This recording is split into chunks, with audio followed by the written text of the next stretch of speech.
कैसे मुसलमान हैं आप? आपके कौम के खिलाफ बिल आया और आपका ज़मीर नहीं जागा, जिनका ज़मीर जागा वो छोड़ चुके हैं। नहीं, ये जो बात है ये काले कौवे वाली भाषा आप क्यों बोल रहे हैं? लोग आरोप लगा रहे हैं। आप मत बोलिए ना, ये तो काले कौवे जो काला पट्टा बांध के बोल रहे थे उनके उनके अल्फाज हैं कि कौम के गद्दार और काफिर और ये आप मत बोलिए, आप पत्रकार हैं, आपको बोलना ठीक नहीं उनके है। आरोप को हाँ, हम तो दोहरा रहे हैं। वो जो लोग हैं वो लोग दलाल लोग हैं, वक्फ बोर्ड की प्रॉपर्टीज को लूटने वाले लोग हैं। दूसरे को काफिर बोलना, दूसरे को कौम का गद्दार बोलना, कौन नोटिस ले रहा है उनको? बात किस आधार पर होगी? तर्क के आधार पर होगी, संविधान के आधार पर होगी, कि उनके बोलने के आधार पर होगी? इस देश के अंदर कोई भी कानून आता है, कोई भी बिल आता है, एक ही मेरिट होता है उसका अपोज करने का, और वो मेरिट क्या होता है उनका? गैर इस्लामिक, दूसरा गैर संवैधानिक। अफवाहों का बाजार बिल्कुल गर्म है। कहा जा रहा है कि आपकी मस्जिदों को ढा दिया जाएगा, आपके कब्रिस्तान पे कब्जा कर लिया जाएगा, वक्फ में जितनी ज़मीनें मुसलमानों की हैं सब छीन के हिंदुओं को दे दी जाएगी।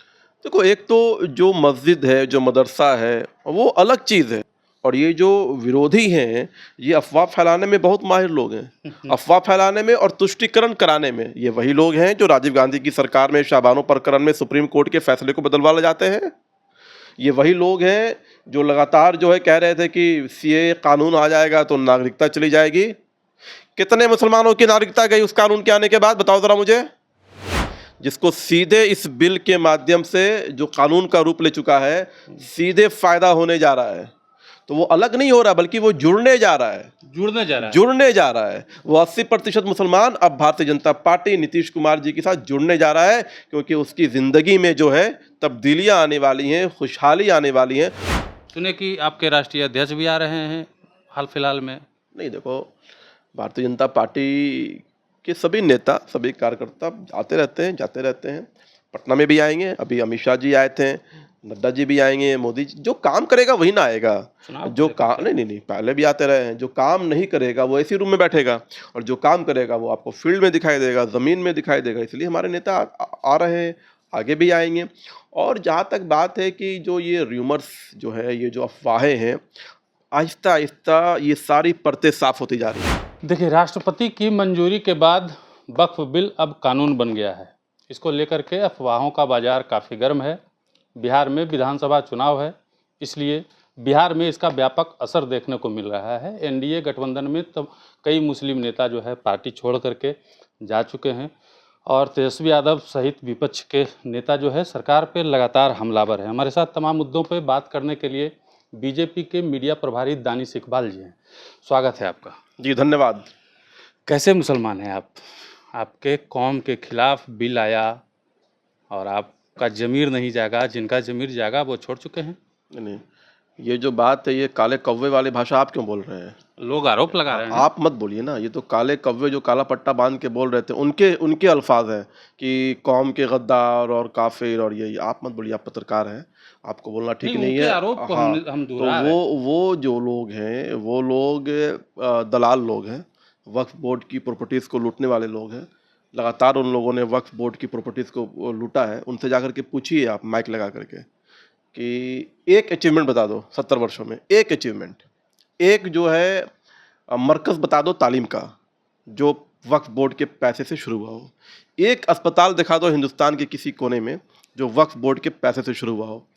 एक भी बच्चे की तालीम या एक भी किसी विधवा औरत का जो है जीवन यापन में सुधार लाने के लिए या किसी अनाथ बच्चे की परवरिश के लिए वक्फ बोर्ड ने पैसे दिए हो, एक भी बता दो। चुनौती के साथ बोलता हूँ।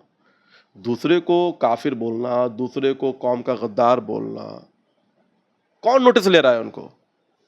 बात किस आधार पर होगी? तर्क के आधार पर होगी, संविधान के आधार पर होगी, कि उनके बोलने के आधार पर होगी?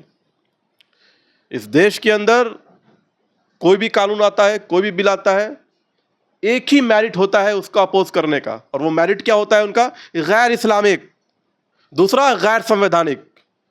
चाहे धारा 370 को हटाया गया हो, चाहे सीए कानून लाया गया हो, चाहे ट्रिपल तलाक के कानून को बैंड किया गया हो, और अब जब वक्फ अमेंडमेंट बिल पास हो गया हो तो सिमिलरिटी देखिए, समानताएं देखिए।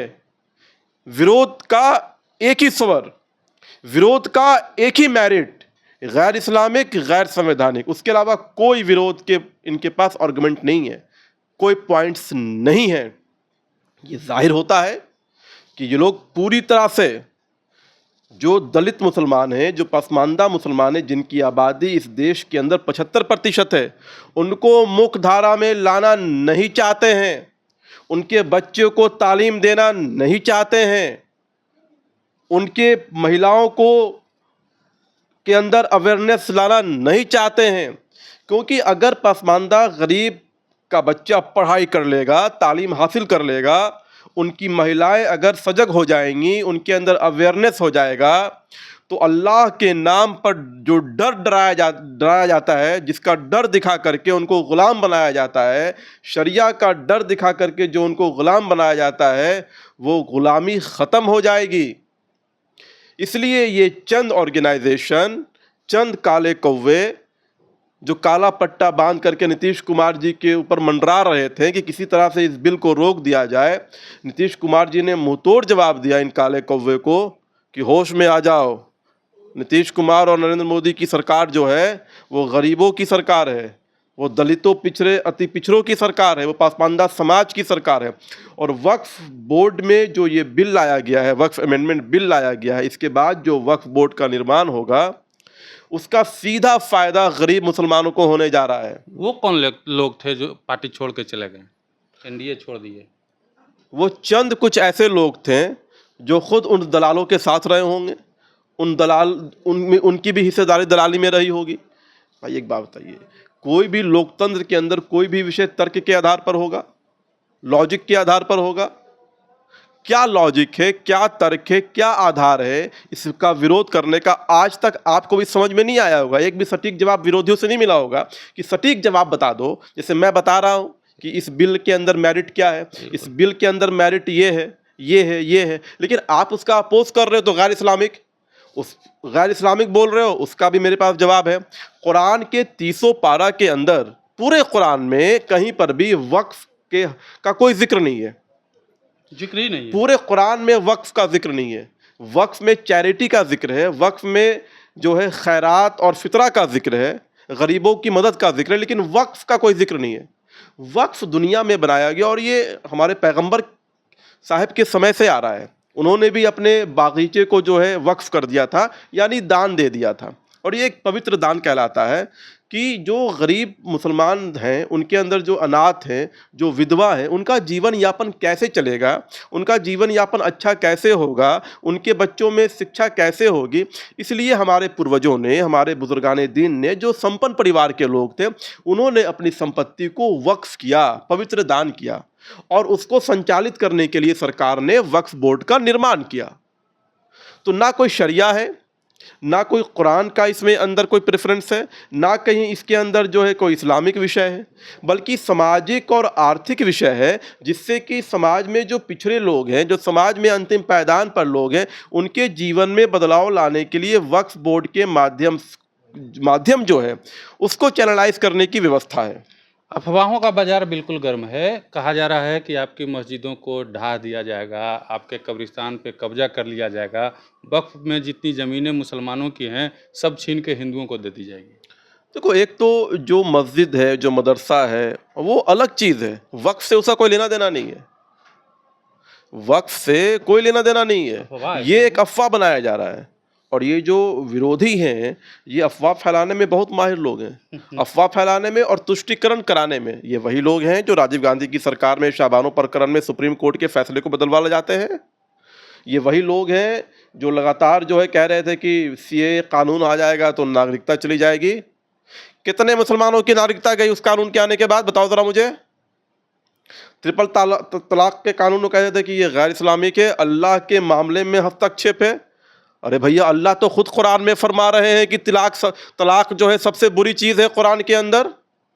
अल्लाह के नज़दीक अल्लाह कह रहे हैं कि तलाक तो होना ही नहीं चाहिए। अल्लाह तो कह रहे हैं कि तलाक की अगर नौबत आती तो समय दो, वक्त दो, कोशिश करो कि तलाक ना हो। और ये मुल्ले, ये वक्फ, ये all India Muslim personal law board क्या कह रहा है कि चाय में चीनी ज़्यादा हो गई है तो तलाक दे दो, मैं उसको स्वीकृत करता हूँ। दाल में नमक ज्यादा है तो तलाक दे दो, मैं उसको स्वीकृत करता हूं। और सुप्रीम कोर्ट ने फटकार लगाई थी और सुप्रीम कोर्ट ने इन लोगों ने स्वीकार किया था कि हाँ, ट्रिपल तलाक का कानून वैध नहीं है। फिर तुमने 70 वर्षों तक मुसलमान बेटियों बहनों की जिंदगी क्यों खराब की? उसके लिए जवाब है तुम्हारे पास, माफी मांगी तुमने उन लोगों से। तो ये असल में मुस्लिम समाज के दुश्मन हैं। ये अपना वर्चस्व और सत्ता बनाने के लिए मुस्लिम बेटियों की जिंदगी को कुर्बान कर दिया, उनकी दांव पे लगा दी जिंदगी उनको। दलित पसमानदा मुसलमानों की जिंदगी बदतर कर दी अपने वर्चस्व और अपने पेट को पालने के लिए। ये वही लोग हैं जो गरीब दलित पसमानदा मुसलमान के बच्चे के फटे हुए कपड़े का फोटो दिखला करके सऊदी अरब से पैसे लेकर के आता है और अपना पेट भरता है। मतलब अब तो यही होगा, अब विधानसभा चुनाव आ रहा है, जो थोड़े बहुत मुसलमान आपकी पार्टी के साथ थे, आपके गठबंधन के साथ थे, वो भी आपसे अलग हो जाएंगे। मैंने आपको कहा कि जो मुसलमान समाज का जो 80% पसमानदा समाज है, जिसको सीधे इस बिल के माध्यम से जो कानून का रूप ले चुका है सीधे फायदा होने जा रहा है, तो वो अलग नहीं हो रहा बल्कि वो जुड़ने जा रहा है। जुड़ने जा रहा है। वो 80% मुसलमान अब भारतीय जनता पार्टी नीतीश कुमार जी के साथ जुड़ने जा रहा है, क्योंकि उसकी जिंदगी में जो है तब्दीलियां आने वाली हैं, खुशहाली आने वाली हैं। और ये जो विरोध कर रहे हैं, ये काले कौवे काला पट्टा बांध करके, ये वो लोग हैं जो वक्फ बोर्ड से 500 रुपये में डाक बंगला चौराहे के सामने की जो प्रॉपर्टीज को लेते हैं और बिरयानी महल को 1 लाख रुपए के रेंट पे देते हैं और साथ में मुफ्त की बिरयानी भी खाता है। ये जिम्मेदारी से कह रहा हूं, जिसने भी वक्फ बोर्ड के पैसे को लूटा है, वो किसी भी दल का नेता हो, किसी भी दल का अध्यक्ष हो, मुतवल्ली हो, किसी को नहीं छोड़ा जाएगा। जैसे ये बिल आ जाए, नया बोर्ड बनेगा और जो डिज़ाइन होगी, जो रणनीति होगी, जैसे जेपीसी कमेटी ने सारे मुसलमानों से जाके राय मशवरा किया, वैसे ही इस पैसे का इस्तेमाल कैसे हो, कैसे पारदर्शिता लाई जाए, उसमें आप भी अपनी राय दीजिए, आप भी अपना मशवरा दीजिए।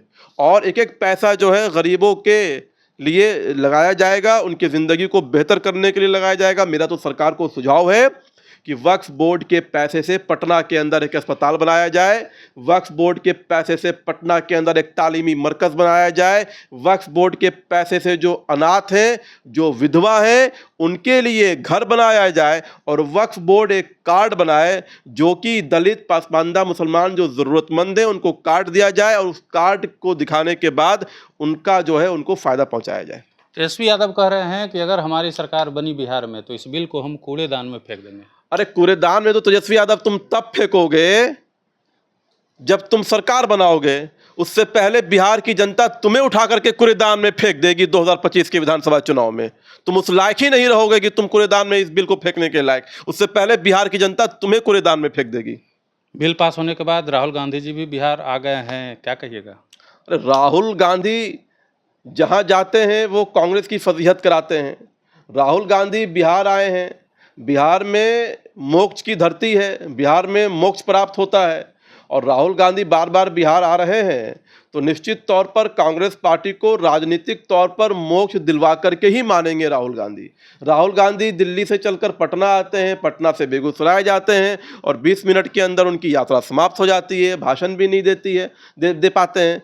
एक्चुअल में जनता इनको सुनना नहीं चाहती है, जनता इनको देखना नहीं चाहती है। जनता उसको सुनना चाहती है जिसके पास कोई विज़न हो या जिसके पास कोई अचीवमेंट हो। ना इनके पास कोई अचीवमेंट है, ना कोई विज़न है। जनता एनडीए के नेताओं को सुनती है जिनके पास विज़न भी है, अचीवमेंट भी है। राहुल गांधी जो है ना बिहार के लिए फैक्टर है, ना देश के लिए फैक्टर है। इनका जो अलायंस है ये एक ऐसा जमावड़ा है, ऐसा समूह है जो अपने अपने राजनीतिक वजूद को बचाने के लिए, जो अपने परिवार की राजनीतिक पृष्ठभूमि को बचाने के लिए और अगर गलती से कहीं सत्ता मिल जाए तो सत्ता को भोगने के लिए बनाया गया एक जमावड़ा है।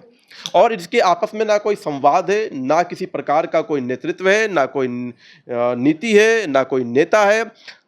विधानसभा चुनाव में एक दूसरे के खिलाफ लड़ते हैं। बिहार के अंदर लालू प्रसाद कहते हैं तेजस्वी यादव को मुख्यमंत्री बनाएंगे, कांग्रेस के नेता कहते हैं कि राजेश राम हमारे मुख्यमंत्री होंगे। तो पहले आपस में तय कर ले। वैसे भी बिहार में सीएम की कोई वैकेंसीज नहीं है, एनडीए पूरी तरह से सशक्त है। नीतीश कुमार जी के नेतृत्व में फिर से चुनाव होगा और फिर से बिहार की जनता एनडीए को आशीर्वाद देगी। इन अफवाहों से एनडीए नेतृत्व कैसे निपटेगा चुनाव में?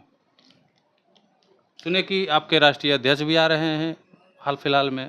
नहीं देखो, भारतीय जनता पार्टी के सभी नेता, सभी कार्यकर्ता आते रहते हैं, जाते रहते हैं। पटना में भी आएंगे, अभी अमित शाह जी आए थे, नड्डा जी भी आएंगे, मोदी जी। जो काम करेगा वही ना आएगा। जो काम नहीं, पहले भी आते रहे हैं। जो काम नहीं करेगा वो ऐसी रूम में बैठेगा, और जो काम करेगा वो आपको फील्ड में दिखाई देगा, ज़मीन में दिखाई देगा। इसलिए हमारे नेता आ रहे हैं, आगे भी आएंगे। और जहाँ तक बात है कि जो ये र्यूमर्स जो है, ये जो अफवाहें हैं, आहिस्ता आहिस्ता ये सारी परतें साफ होती जा रही हैं। कितना हंगामा हुआ था कि इन मुसलमानों की कानून नागरिकता छिन जाएगी।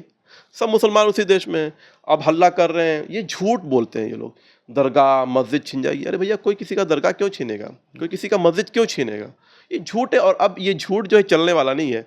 अब जो दलित पसमानदा मुसलमान है वो भी इस बात को समझ रहा है कि हमको ना बार बार झूठ बोलता है जी, और झूठ बोल करके बेवकूफ़ बनाता है, और हमको जो है रोड पे खड़ा कर देता है लड़ने के लिए, अपने ड्राइंग रूम में बैठा रहता है। ये जितने भी बड़े बड़े जो इदारा चला रहे हैं, सबका बेटा पढ़ता है अमेरिका में, और गरीब पसमानदा के बच्चा को बोलेगा आओ मदरसा में पढ़ो, और उसका बेटा कहाँ पढ़ रहा है? अमेरिका में पढ़ रहा है। कहाँ पढ़ रहा है? लंदन में पढ़ रहा है। और किसके पैसा से पढ़ रहा है? वो गरीब पसमानदा के पैसा से उसका बेटा पढ़ रहा है। किसका? जो विरोध कर रहा है वक्फ बिल का, उसका बेटा विदेश में पढ़ रहा है, और वो पढ़ाएगा पसमानदा के बच्चे को मदरसा में, उसके लिए लड़ाई लड़ता है। तो ये हिपोक्रेट डबल फेसेस लोग हैं। इनका सबका परत दर परत इनकी चादर को उखाड़ करके रख दूंगा मैं, इनकी चादर को खोल करके रख दूंगा मैं। चलिए, बहुत बहुत धन्यवाद। देखिए, वक्फ संशोधन कानून को लेकर के तमाम अफवाहों पर दानिश जी ने जवाब दिया है, और विपक्ष के तमाम आरोपों पर भी जवाब दिया है। आप क्या सोचते हैं? कमेंट बॉक्स में ज़रूर बताइएगा।